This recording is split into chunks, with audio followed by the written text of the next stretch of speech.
Manuver politik Gubernur Jakarta 2017-2022 Anies Baswedan terus menguat jelang pendaftaran Pilkada Jakarta. Sabtu lalu, Anies Baswedan mengunjungi kantor DPD PDI Perjuangan Jakarta. Anies menyatakan pertemuan dengan DPD PDI Perjuangan Jakarta bukan soal hal-hal yang menyangkut elektoral, melainkan sejumlah diskusi mengemuka dalam pertemuan kemarin, termasuk membahas pemikiran Bung Karno.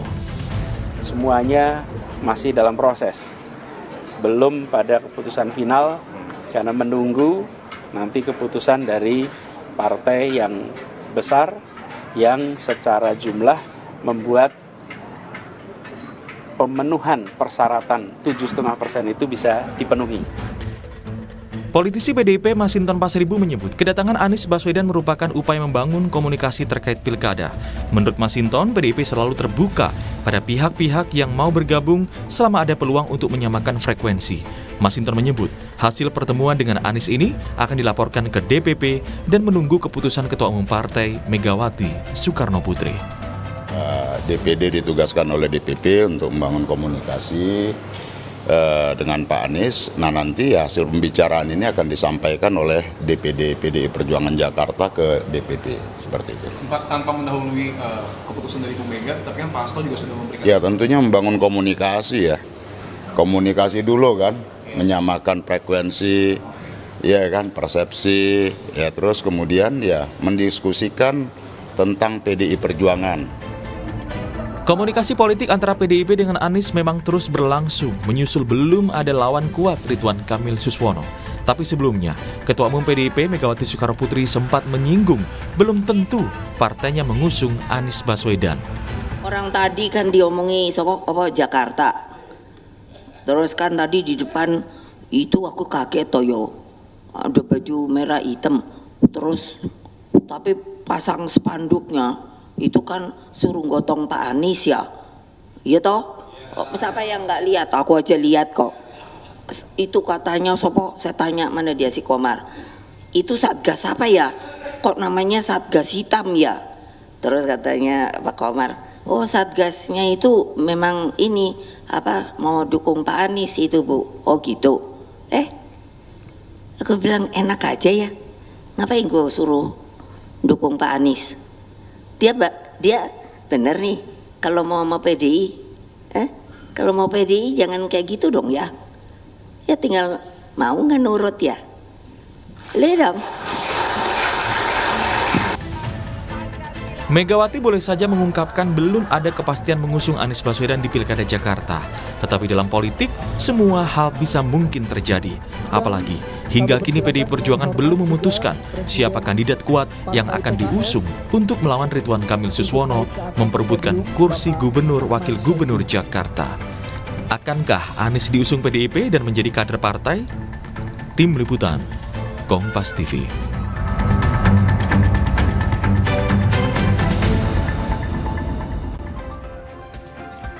Saudara, hingga kini PDI Perjuangan belum memutuskan kandidat yang akan diusung di Pilkada Jakarta.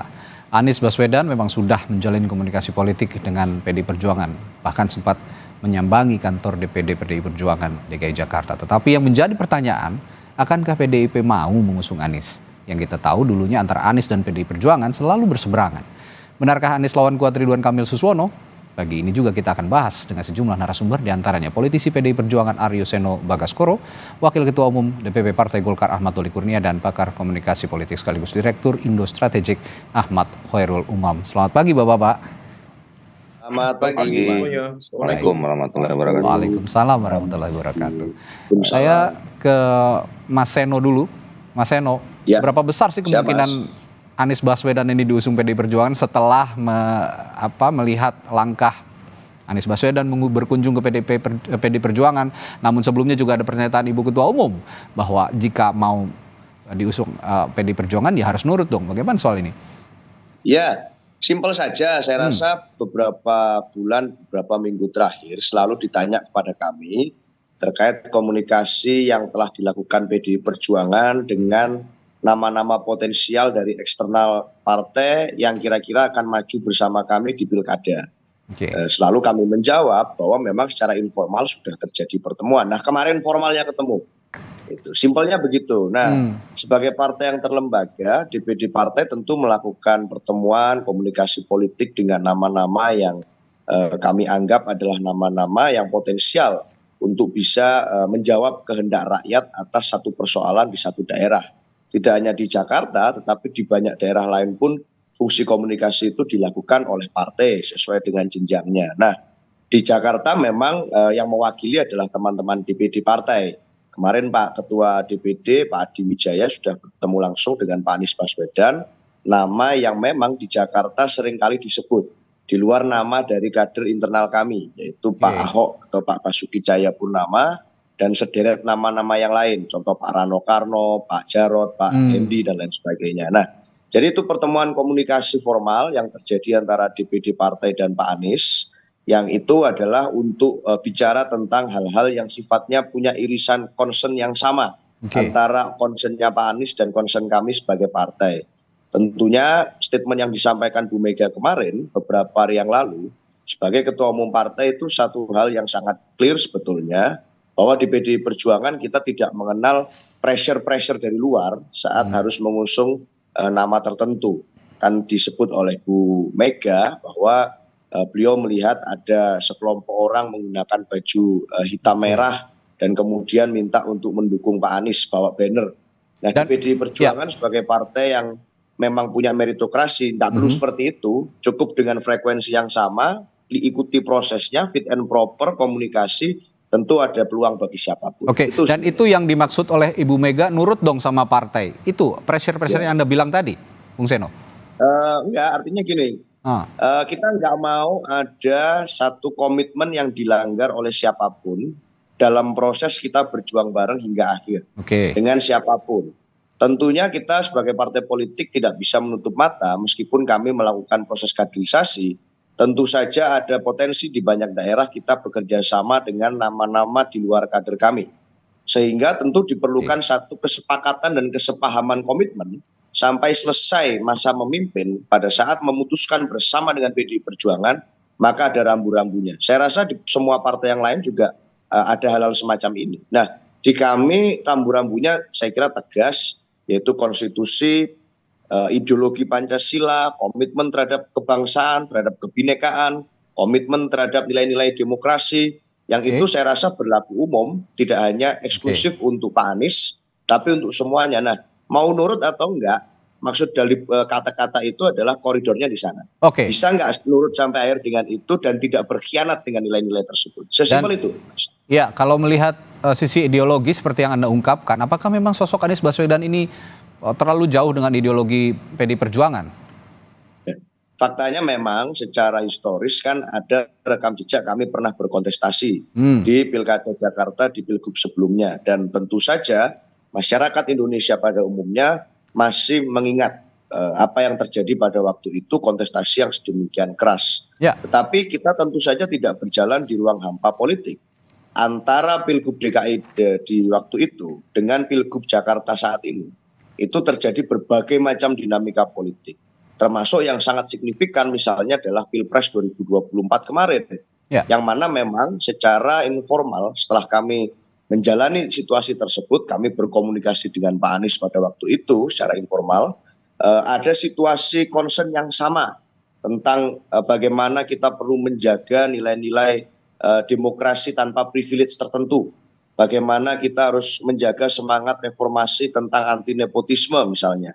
Yang itu kemudian kami sepakati sebagai hal yang perlu untuk disoroti. Nah, contoh dinamika semacam itu tentu terjadi. Artinya tidak ada ruang hampa politik dan masing-masing basis konstituen juga memahami itu. Saya rasa itu. Baik, Pak Doli, setelah pasca batalnya revisi Undang-Undang Pilkada disahkan oleh DPR, ini kan memunculkan kembali menguat kembali Anies Baswedan ini bisa diusung di Pilkada Jakarta.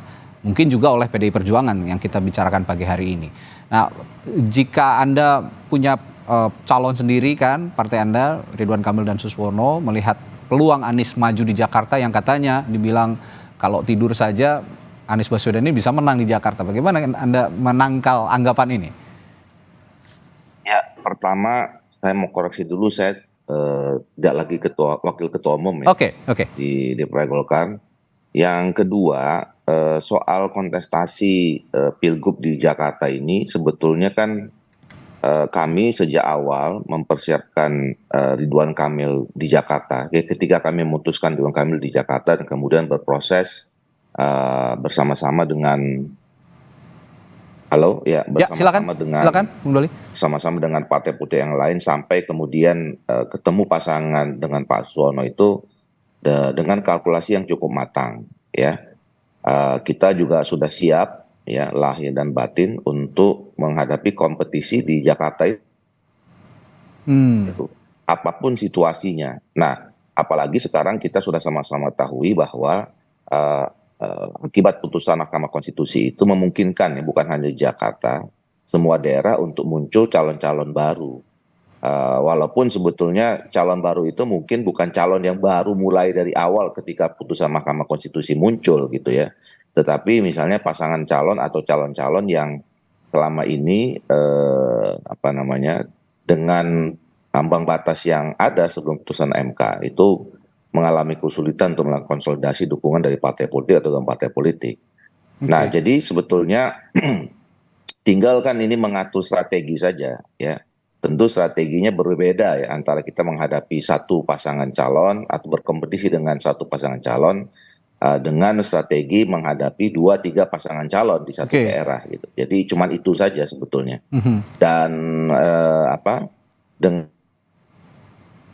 putusan Mahkamah Konstitusi itu ya memang dimungkinkan sekarang beberapa partai politik atau partai politik untuk mencalonkan siapa saja ya yang menurut mereka memenuhi syarat, dan itu adalah kewenangan atau kedaulatan dari masing-masing partai politik atau gabungan partai politik.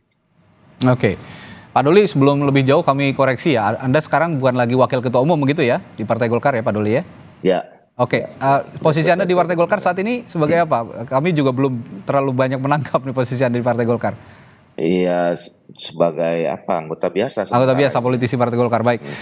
Ya. Baik, Pak Doli, selanjutnya pertanyaan saya selanjutnya adalah apakah pasangan RK Suswono ini sudah terkonsolidasikan dengan munculnya kemungkinan Anies Baswedan dicalonkan di Pilkada Jakarta?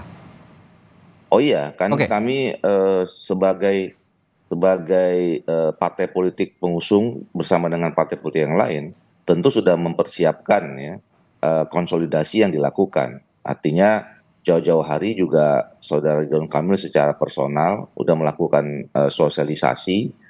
Kemudian juga kami paham bahwa teman-teman PKS misalnya yang mengusung Pak Suswono sebagai wakilnya juga punya jaringan yang cukup baik ya, ditambah juga dengan partai-partai politik yang lain pendukung ya. Ini kan partai-partai politik yang tergabung dalam pengusung Ridwan Kamil dan Pak Suswono ini kan adalah rata-rata punya kursi yang cukup baik selama di Pileg kemarin di Jakarta ya. Ada selain PKS yang tertinggi, kemudian ada Nasdem, ada PKB, ada juga Golkar yang hampir sama kursinya ya, tidak terlalu jauh maksudnya. Nah ini kan tentu jaringan-jaringan yang perlu dioptimalkan ya, dan semenjak kemarin kita membangun komunikasi sampai pada akhirnya memutuskan pasangan ini semuanya juga sudah melakukan konsolidasi ke bawah. Nah tinggal nanti ke depan apabila muncul nama yang lain ya, termasuk nama Pak Anies, kami siap saja untuk berkompetisi dan itu sudah kita siapkan ya strategi berikutnya seperti apa yang tentu berbeda sekali lagi saya katakan pada saat sebelum munculnya nama-nama baru nanti. Baik, saya ke Mas Umam, kalau melihat pernyataan Ketua Umum PD Perjuangan Ibu Megawati Soekarno Putri yang kemarin sudah mengeluarkan komentar soal Anies Baswedan yang rencananya mungkin digadang-gadang akan diusung PD Perjuangan, dan juga langkah Anies Baswedan menyambangi PD Perjuangan bersilaturahmi, tapi kalau Anda lihat secara ideologis, apakah ini akan match begitu, akan ketemu di jalan untuk sama-sama mengarungi Pilkada Jakarta? Ya, memang terkait dengan konteks perbedaan ideologi, tadi sudah dikonfirmasi oleh Mas Seno bahwa ada catatan rekam jejak sejarah kontestasi di pilkada terutama ya 2017, dan itu memang melibatkan perbedaan cara pandang dan juga ideologi yang sangat mendasar. Tetapi dalam proses politik tentu juga kita bisa memahami bahwa seringkali kemudian perbedaan-perbedaan itu, sekat-sekat itu kemudian bisa melebur begitu saja ketika kemudian ada agenda kepentingan yang sama. Nah, di dalam konteks ini, sekali lagi merujuk pada tadi yang disampaikan oleh Mas Seno, ada concern yang sama, terutama ketika kemudian Anies Baswedan misalnya bersama dengan PDIP melalui proses politik yang begitu terjal, terutama di Pilpres 2024 yang lalu. Dalam bahasa yang cukup vulgar, misalnya ada common enemy dalam konteks ini dalam proses kontestasi berdemokrasi, yaitu Koalisi Indonesia Maju, yang kemudian meletakkan posisi Anies Baswedan dan juga PDIP pada satu posisi yang sama, yaitu berhadapan-hadapan dengan kekuatan besar yang dianggap berbeda. Nah, oleh karena itu, apa yang menjadi concern dari sejumlah kalangan tentu menjadi pertanyaan juga yang sangat besar bagi PDIP. Apakah akan menerima seorang Anies Baswedan dengan catatan sekian perbedaan tadi itu, ataukah tidak? Tetapi kedatangan Anies Baswedan di kantor PDIP beberapa waktu lalu, setidaknya itu juga menunjukkan keseriusan secara politik untuk melakukan pendekatan-pendekatan, untuk melakukan komunikasi, melakukan penyamaan visi, cara pandang, meskipun ada catatan perbedaan itu. Nah, yang menjadi concern, kalau misal kemudian Anies Baswedan bersama PDIP bergabung menjadi satu, tentu ini akan menjadi sebuah kekuatan yang cukup unik. Karena bagaimanapun juga ini akan meleburkan sekat-sekat perbedaan tadi itu. Ada narasi rekonsiliasi ideologis yang kemudian bisa diciptakan. Tetapi juga di saat yang sama kita mencermati Anies Baswedan sendiri memiliki basis pemilih loyal yang sebenarnya agak overlap dengan PKS. Basisnya tentu tidak jauh dari Jakarta Timur, kemudian Jakarta Selatan, dan juga Jakarta Pusat. Sementara PDIP sendiri memiliki basis kekuatan yang cukup mengakar, termasuk Jakarta Utara, Jakarta Barat. Jadi secara elektoral saling mengisi.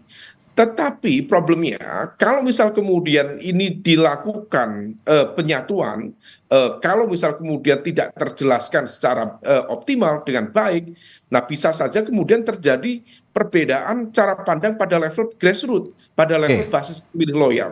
Nah, bisa saja kemudian pendukung Anies yang kemudian sebelumnya menarik garis beda dengan PDIP, termasuk kader PDIP, para pemilih loyal PDIP yang selama ini menarik garis beda dengan Anies Baswedan, kemudian bisa menciptakan semacam split ticket voting di sana.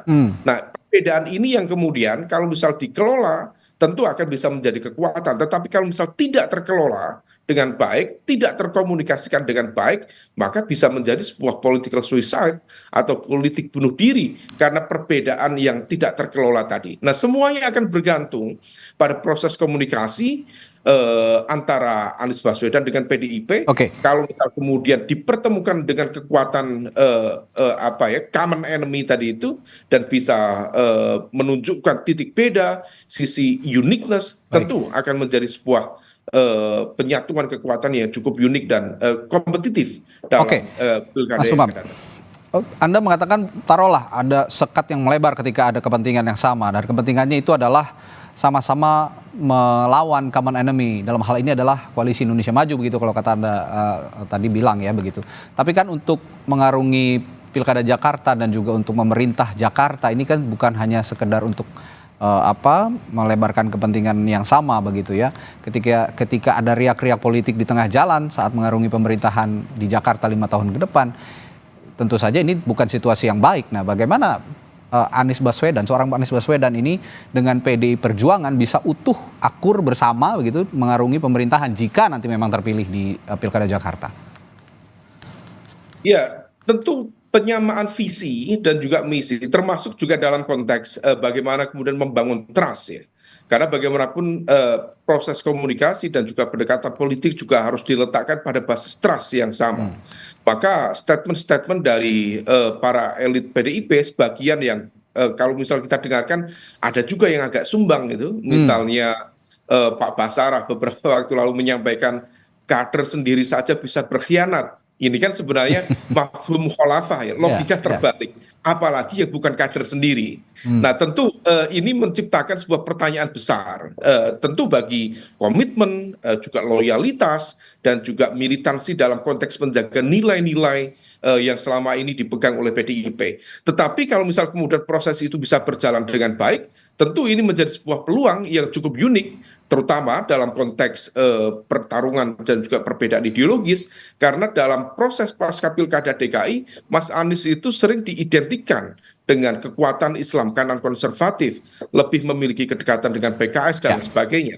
Tetapi kalau misal sekarang bisa bergabung dengan PDIP, tentu ini menjadi sebuah warna baru, Anies merah, Anies yang lebih dekat dengan PDIP, dan ini akan menarik posisi ideologis Anies Baswedan dari yang semula pada konteks kanan konservatif kemudian bergeser pada posisi tengah nasionalis, atau bahkan dalam konteks tertentu kalau misal kemudian PDIP melakukan akselerasi dalam proses perbedaan-perbedaan ideologi tadi, dalam bahasa Pak Fedi Hadis itu ultranasionalis atau nasionalis kanan, tetapi dengan core besar isu-isu nasionalisme. Nah ini yang kemudian tentu akan dibangun dan prosesnya harus alamiah, tidak bisa kemudian diformat sedemikian rupa, dicitrakan sedemikian rupa. Kalau misal kemudian basisnya itu politically engineered, tentu itu tidak begitu natural dan tidak begitu kuat. Tetapi kalau bisa dilakukan secara ilmiah, secara alamiah, tentu akan menarik untuk di dalam prosesnya. Ya, Mas Umam tadi mengatakan suara sumbang masih ada sebenarnya di internal PDI Perjuangan. Ketika salah satu contoh tadi dari Mas Umam, ada internal PDI Perjuangan yang mengatakan bahwa kader sendiri saja bisa berkhianat, apalagi bukan kader gitu ya. Nah, suara-suara sumbang ini sepertinya memang menjadi trauma politik sendiri bagi PDI Perjuangan setelah mengarungi Pilpres kemarin. Nah, saya nanti setelah jeda akan bertanya ke Bung Seno, apakah trauma politik ini bisa disembuhkan dan bagaimana trauma healing yang dilakukan PDI Perjuangan terutama untuk mengusung calonnya di Pilkada Jakarta termasuk Anies Baswedan. Sesaat lagi di Sapa Indonesia Pagi, tetaplah bersama kami.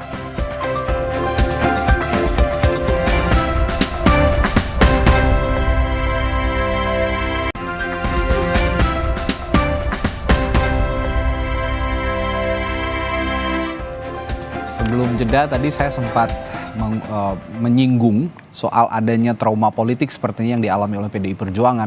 Berdasarkan keterangan Mas Umam tadi bahwa ada suara sumbang sebenarnya dari internal PDI Perjuangan menanggapi kemungkinan Anies Baswedan diusung di Pilkada Jakarta saat mengatakan bahwa jangankan kader sendiri saja bisa berkhianat, apalagi bukan kader PDI Perjuangan. Itu salah satu pernyataan yang mungkin saja dianggap sebagai trauma politik. Bung Seno, kalau melihat situasi seperti ini, PDI Perjuangan pernah punya cara untuk trauma healing terhadap Pilpres 2024, terutama untuk menghadapi Pilkada Jakarta? Ya prinsipnya satu sebenarnya Mas, jangan sampai di Jakarta itu terjadi kawin paksa politik. Artinya kawin paksa karena keadaan, dijodoh-jodohkan dan akhirnya terjadi kawin paksa. Harapannya tentu harus mau sama mau. Artinya harus ada proses PDKT, proses pencocokan dan seterusnya. Bahwa proses PDKT itu dilakukan oleh Mas Anies misalnya kepada DPD partai di tingkat provinsi di Jakarta kemarin, itu adalah satu hal yang baik-baik saja menurut saya sebagai langkah komunikasi politik. Tapi kan sudah disampaikan juga berulang kali bahwa proses itu nanti itu kan versi DPD seperti itu, DPP nanti keputusannya tentu tidak harus juga sama persis dengan versi DPD. Nah artinya pasti ada variabel-variabel lain yang menjadi pertimbangan. Kalau bisa sama persis, oh berarti bukan kawin paksa. Berarti ini proses PDKT berjalan lancar, semuanya bisa jalan hingga ke proses janur kuning melengkung nanti yang tinggal beberapa hari lagi ini.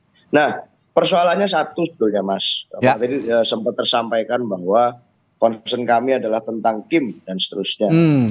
Mas Umam menyampaikan. Nah sebenarnya bukan soal Kimnya, gitu. Karena apa? Kami menghargai sebetulnya kedaulatan dan langkah politik masing-masing partai politik.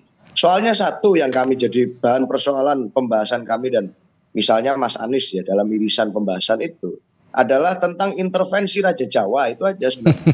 Artinya langkah politik Kim yang terjadi apabila itu berjalan secara natural, tentu kami hargai dan angkat topi. Itu hak prerogatif masing-masing partai politik untuk menentukan sikap. Tapi saat ada intervensi Raja Jawa di sana, aktor non partai yang cawe-cawe di luar itu, tentu ini jadi satu persoalan yang bermasalah. Faktanya teman-teman dekat Mas Anies yang mengusung di Pilpres kemarin, artinya kawan-kawan partai politik yang mengusung Mas Anies itu satu persatu meninggalkan beliau kok di dalam Pilkada Jakarta ini. Jangan-jangan ada Raja Jawa di balik itu. Nah, itulah yang kemudian jadi persoalan yang mana membuat concern kita jadi ketemu. Ada irisan.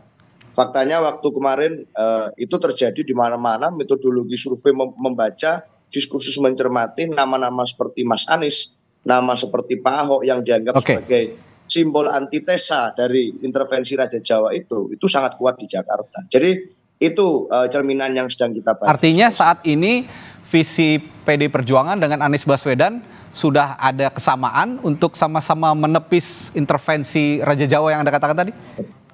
Dalam hal urusan itu ya concernnya sama. Tetapi tentu kan variabelnya multiple. Nah itu yang kami cocokkan. Apakah added value yang lain itu bisa matematika politiknya 1 + 1 sama dengan 2 atau malah nanti sampai ke kesimpulan yang lain-lain. Ini yang terus kita pertimbangkan. Nah, itu tadi yang saya maksud bahwa selain kesamaan kepentingan, tapi juga dalam mengarungi pemerintahan ke depan gitu 5 tahun ke depan, tentu saja ini harus di-maintain situasi politik ini.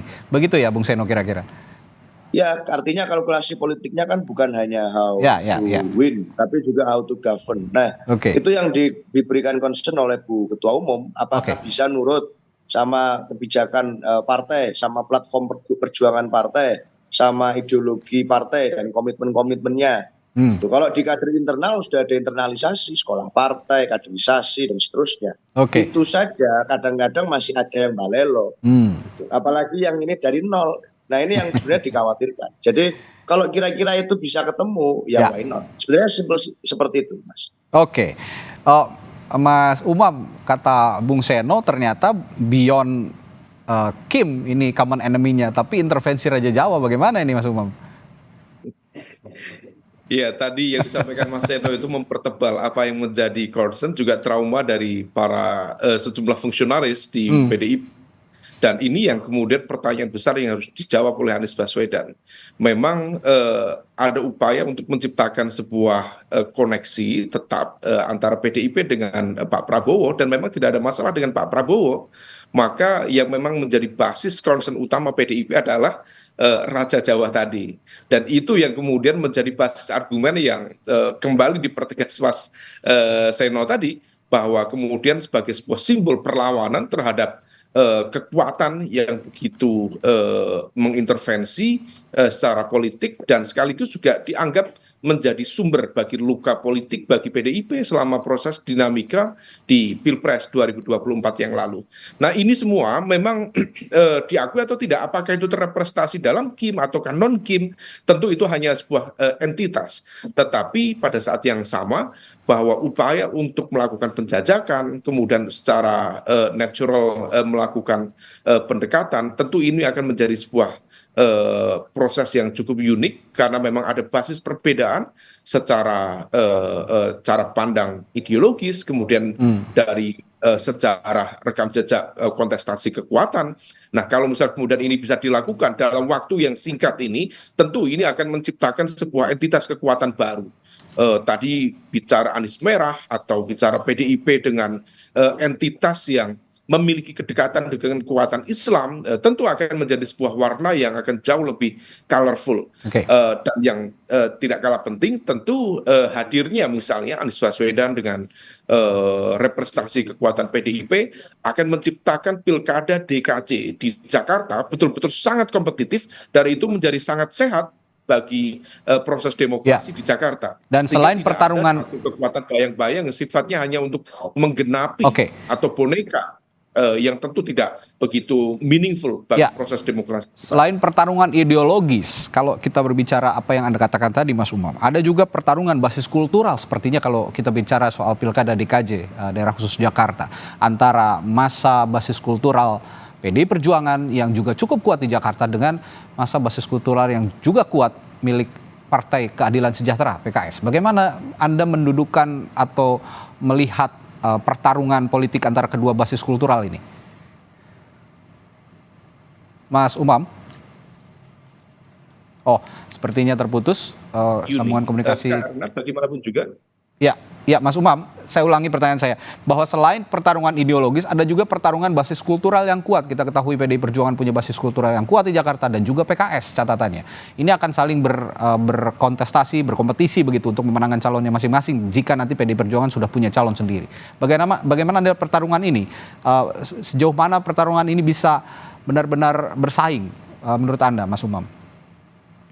ya, kalau misal kemudian Anies Baswedan diajukan oleh PDIP, ada potensi tercipta split ticket voting pada basis pemilih loyal PKS. Oke. Karena bagaimanapun juga keduanya memiliki basis pemilih loyal yang sama, tadi di Jakarta Timur, Jakarta Selatan, dan juga Jakarta Pusat.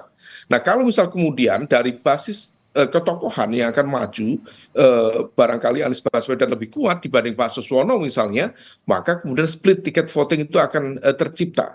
Meskipun dalam rekam jejak pertarungan kekuatan di PKS, seringkali mesin politik partai dengan informasi propaganda dan juga upaya penggalangan di level internal itu biasanya mesin partai lebih dominan dibanding aspek ketokohan. Nah, ini yang kemudian harus diuji. Tetapi kalau misal kemudian kita bicara elektabilitas dan juga basis pemilih loyal masing-masing, kalau misal kemudian bisa simbiosis antara basis pemilih loyal Anies Baswedan, hasil dari split ticket voting dari PKS tadi bersatu dengan basis kultural PDIP, tentu itu akan menjadi sebuah warna baru dan warna yang kemudian akan menjadi sisi uniqueness dalam proses pilkada. Dan ternyata perbedaan ideologi yang sangat akut itu bisa melebur menjadi satu. Meskipun itu masih dalam tahap angan-angan per hari ini, fakta realitas di lapangan akan kita uji bersama. Kalau misal kemudian memang betul partainya Mas Seno memberikan tiket kepada Anies Baswedan dan melakukan perlawanan secara intens terhadap dominasi Raja Jawa tadi. Kita lihat perkembangannya. Dominasi Raja Jawa. Sebenarnya saya ingin bertanya ke Bung Doli tadi, tapi sepertinya belum tersambung kembali dengan kami, bahwa sejauh mana sih sebenarnya intervensi Raja Jawa ini masuk ke dalam koalisi Indonesia Maju. Tapi pertanyaan saya akan selanjutnya ke Mas Umam lagi nih. Anda melihat kalau memang pasca pilkada revisi undang-undang pilkada ini dibatalkan gitu pengesahannya, tetapkah ada intervensi Raja Jawa, dan sejauh mana intervensi itu akan mengganggu konstelasi politik di Pilkada Jakarta? Apakah ini akan juga bisa menandingi kekuatan Anies Baswedan yang sebenarnya dari pilkada sebelumnya ini sangat kuat ketokohannya dan juga basis kulturalnya?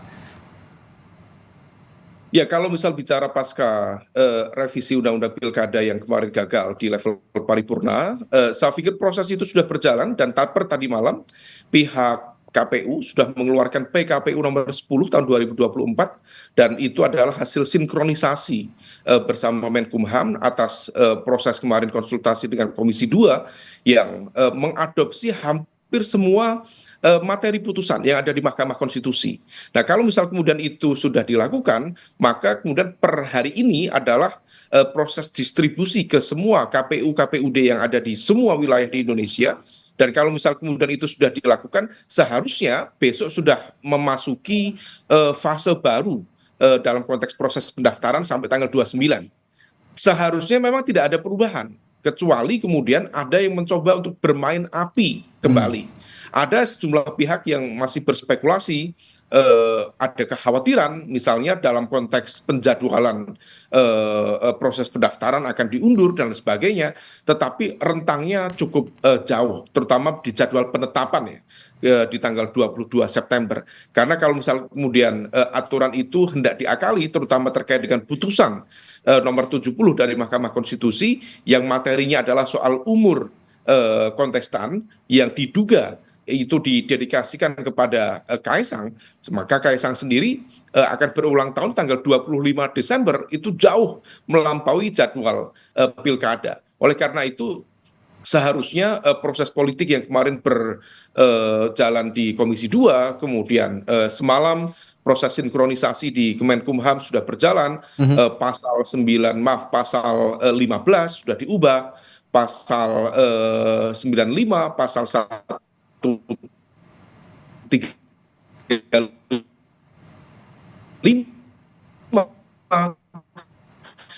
Ya. Pasal 139 disaksikan dia disangkakan dari gerakan civil society kemarin sudah cukup menjadi sebuah political warning bagi siapa. Baik, Mas Umam, sepertinya sambungan koneksi Anda masih terputus-putus. Saat ini kami kurang jelas mendengar suara Anda. Saya ke Bung Seno dulu untuk sambil memperbaiki sambungan komunikasi dari Mas Umam. Bung Seno, kalau sosok Anies Baswedan ini dinilai paling bisa untuk menandingi, apalagi nanti Anda mengatakan bahwa ada kekhawatiran intervensi Raja Jawa tadi di Pilkada Jakarta. Nah, kalau pertanyaan selanjutnya, apa selain Anies Baswedan ada yang bisa menandingi kepentingan intervensi dari Raja Jawa itu, Bung Seno? Ya, kita punya kader-kader yang nggak kalah top chair juga, Mas. Artinya secara survei, secara pengalaman panjang di Jakarta, itu juga identik dengan Jakarta. Pak Ahok misalnya itu yang paling sering dibahas oleh orang. Gitu. Nah, kalau bicara di posisi cawagup misalnya yang mencuat dari arus bawah itu macam-macam sekali, itu semakin banyak. Malah ada Rano Karno, ada Hendrar Priyadi, Jarod Saiful, Mas Prasetyo Edy, itu the list goes on and on and on. Jadi ini banyak sekali kalau bicara tentang kader PDI Perjuangan di Jakarta. Memang Mas Anies ini jadi kasus extraordinary, special case, karena satu, ini diusulkan dari internal kami, yaitu dari DPD PDI Perjuangan Jakarta, yang sehari-hari memang mengurus Jakarta, mengusulkan kepada DPP partai untuk mengusung Mas Anies. Satu. Yang kedua, di dalam berbagai survei juga dua orang yang namanya selalu sangat tinggi di semua survei, termasuk Pak Anies dan Pak Ahok, tetapi dalam percaturan kompetisi pendapatan rekom dari partai-partai politik tidak ada yang melirik. Jadi Mas Anies dan Pak Ahok ini menarik ini. Di Jakarta namanya sangat kompetitif, tapi kondisinya seperti itu. Nah, sehingga saya jadi ingat gitu, dengan sebuah istilah anak-anak zaman sekarang, ini kalau sesama Gen Z ini, pernah punya teman toksik yang sama, mantan yang sama-sama toksik, jangan-jangan bisa akur ini, karena saling tahu ceritanya gitu. Nah, ini aja persoalannya yang kemudian sampai pada kesimpulan kita hari ini, kenapa kok kemarin Mas Anies melakukan kunjungan ke PDI Perjuangan Jakarta. Tapi yang saya tertarik juga, Bung Seno, yang saya tertarik ini, saya kerucutkan saya kerucutkan kepada wacana Anies Rano Karno. Sebenarnya ini menarik sekali karena faktor ideologis, faktor kultural, dan elektoral sebenarnya semuanya terpenuhi kalau memang pasangan ini jadi diusung. Terutama Rano Karno juga yang merupakan kader PDI Perjuangan bisa menjaga ideologi partai sebenarnya jika memang tetap mengusung Anies Baswedan di Pilkada Jakarta. Sejauh mana pasangan ini menguat di internal? Ya menguat itu muncul dari arus bawah awalnya. Jadi poster muncul akan ada pasangan ini gitu. Dan partai mencermati betul antara Pak Anies dan Sidul, anak Betawi. Tapi juga misalnya ada yang mengusulkan dari arah Semarang, itu Mas Hendrar Priyadi. Kita kan pernah tuh mengusung wali kota Solo. Ini jangan-jangan wali kota Semarang lebih paten ini daripada wali kota Solo. Jadi kita hitung-hitung juga kalkulasinya Mas Hendrar Priyadi. Gitu. Dia sangat dikenal lah di Jawa Tengah dan punya kepemimpinan yang sangat diterima. Sehingga ini paduannya masih sangat kita lakukan pendalaman, tapi saya bisa pastikan dalam waktu sangat dekat saya rasa sudah akan dideklarasikan dan diumumkan pasangan dari PDI Perjuangan. Tapi saya masih tetap tertarik dengan wacana pasangan Anies Rano ini. Saya akan tanyakan ke Mas Umam karena ini di arus bawah yang saya tanyakan gitu ya, saya berinteraksi, bersosialisasi dengan orang-orang. Pasangan ini yang paling banyak dibicarakan sepertinya di tataran publik. Mas Umam melihat pasangan ini apakah juga potensial untuk diusung? Ya potensi tentu ada, karena bagaimanapun juga peluang untuk mengusung nama calon gubernur dan juga wakil gubernur juga sudah di-grant oleh Mahkamah Konstitusi, PKPU-nya sudah ada. Tetapi tentu kalkulasi sekali lagi akan ditentukan oleh PDIP. Dan kalau misal kemudian tadi Anies Rano bisa diusung, tentu itu akan menjadi sebuah lawan yang sangat kompetitif bagi Ridwan Kamil dan juga Suswono di Pilkada Jakarta yang akan datang. Baik, ini yang jadi dinantikan juga rencananya hari ini ya, betul ya Bung Seno, akan ada pengumuman calon kepala daerah juga dari PDI Perjuangan, terutama dari Jakarta, apakah hari ini juga? Ya rencananya kan besok sudah mulai daftaran. Artinya hari ini ya Pilkada Jakarta diumumkan ya? Dan kemungkinan besar hari ini. Kita tunggu bersama. Jangan-jangan tanggal hari ini. Oh, oke, baik, ini yang sangat dinanti publik. Apakah betul perkiraan publik yang selama ini dibicarakan Anies Baswedan Rano Karno akan diusung PDI Perjuangan di Pilkada Jakarta? Kita nantikan nanti hari ini yang akan langsung diumumkan oleh Ketua Umum PDI Perjuangan Megawati Soekarno Putri. Terima kasih para narasumber saya hari ini. Ada Aryo Seno Bagaskoro dari PDI Perjuangan dan juga Mas Ahmad Horil Umam, pengamat politik dari Universitas Paramadina Jakarta. Terima kasih Bapak-Bapak, sehat selalu, sampai ketemu lagi. Terima kasih.